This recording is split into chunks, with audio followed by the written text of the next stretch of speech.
Você sabe o que são figuras de linguagem? São bem fáceis de compreender. A gente precisa saber que elas não são utilizadas em todo tipo de texto.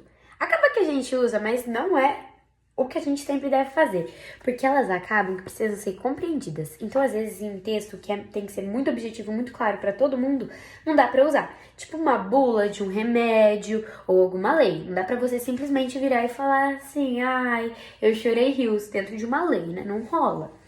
Mas, no nosso dia a dia, na nossa fala, às vezes até mesmo em artigos, em dissertações, a gente pode utilizar figuras de linguagem. Começar pela mais famosa de todas, a comparação. A comparação é muito fácil. É só simplesmente pegar e falar assim, ai, hoje o dia tá como uma bola de neve. Nem sei se faz sentido essa frase, mas em algum contexto ela deve fazer. Ou, por exemplo, quando eu digo, ela é uma leoa. Ela não é uma pessoa, literalmente uma leoa. Aliás, figuras de linguagem nunca são literalmente, viu? É sempre o sentido conotativo, é sempre o que a gente compreende do nosso texto. Bom, a comparação, ela sempre vai ter o termo comparativo, que vai ser o como. Sem ele, não é comparação. Como eu disse, a comparação sempre vai ter o termo como, tal qual, e outros tipos aí de conectivos que a gente pode usar para ligar essa comparação que a gente vai fazer por meio de uma semelhança. Mas também, por semelhança, eu também posso ter a metáfora, que também é muito famosa. A metáfora, ela vai ser tipo uma comparação, mas sem esse meio conectivo. Então, ela é como uma leoa, eu diria só, ela é uma leoa. Aí, eu consigo ter esse exemplo de metáfora, porque eu já digo direto, eu digo diretamente que a pessoa ou algo é outra coisa, por meio de uma semelhança. Não é que a pessoa, por exemplo, talvez a pessoa tenha cabelos com cores de leão, talvez a pessoa seja brava como um leão ou protetora como um leão, e aí você vai ver dentro do contexto qual é a semelhança que está sendo feita. A catacrese é bem parecida com a metáfora, porque ela é uma metáfora, só que ela já foi tão utilizada no dia a dia que ela já caiu em uso.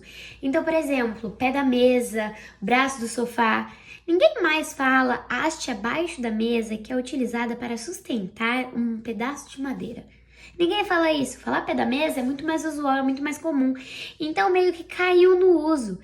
Então, a catacrese, a única diferença da catacrese para metáfora é que é uma metáfora já tão utilizada que já nem parece tanto figura de linguagem, parece que já é literalmente isso. Tanto é que às vezes as pessoas nem sabem que é uma figura de linguagem, elas acham que realmente é o nome da coisa. Vamos falar agora de duas opostas, a hipérbole e o eufemismo. Eufemismo eu vou usar para suavizar. Então pensa, vou fazer um exemplo aqui um pouco diferente. Eufemismo, vamos lembrar de feminino. Para você, o que é uma pessoa feminina, uma pessoa delicada? Não que toda pessoa feminina precise ser delicada, mas só pra gente conseguir associar. O que a gente pode compreender? Que eu vou tentar suavizar alguma situação para não dar aquele choque todo. Então, por exemplo, alguém morreu. Como é que você vai contar isso pra uma criança de 5 anos? Para não ser tão chocante, você simplesmente fala para ela: ah, foi morar com o papai do céu, virou uma estrelinha.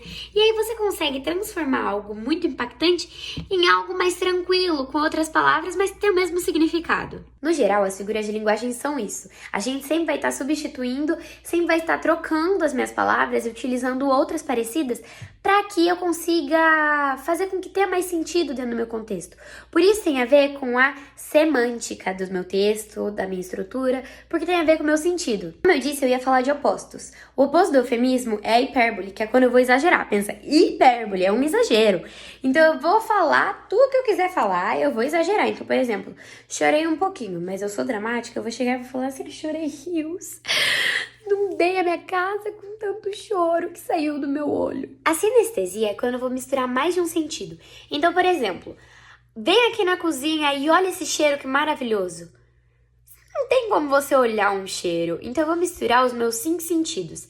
Tato, olfato, audição, visão e paladar. Se você quiser associar para ficar mais fácil, uma dica é: anestesia é quando a gente toma aquela picadinha ali e para de sentir todos os sentidos. Então pensa, anestesia é isso. Sinestesia eu vou ter todos os sentidos. A gradação vai ser quando eu vou ter algo chegando no meu clímax ou no meu anticlímax. Eu posso estar subindo ou posso estar descendo.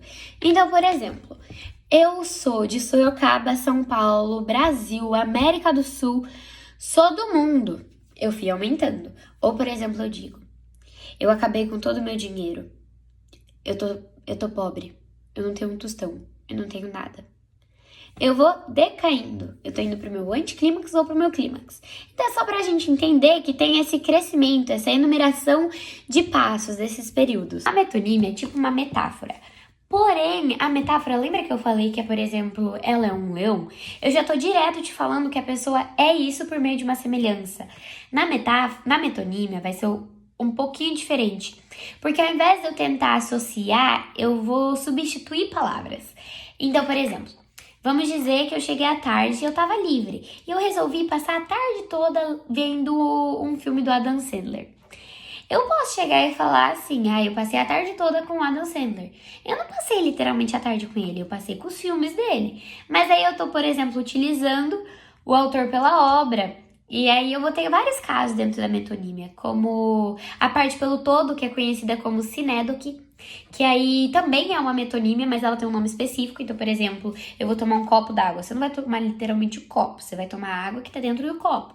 Só que a gente fala copo que é mais fácil. Que é a personificação. Ela também é chamada de prosopopeia, mas chama de personificação que é mais fácil. Lembra de persona, pessoa. Então você vai estar atribuindo características de seres humanos a seres inanimados ou seres irracionais, como por exemplo a lua berrou, ou quando eu digo um passarinho sussurrou. Não tem como um passarinho sussurrar, não tem como a lua berrar. Mas eu tô atribuindo essas características.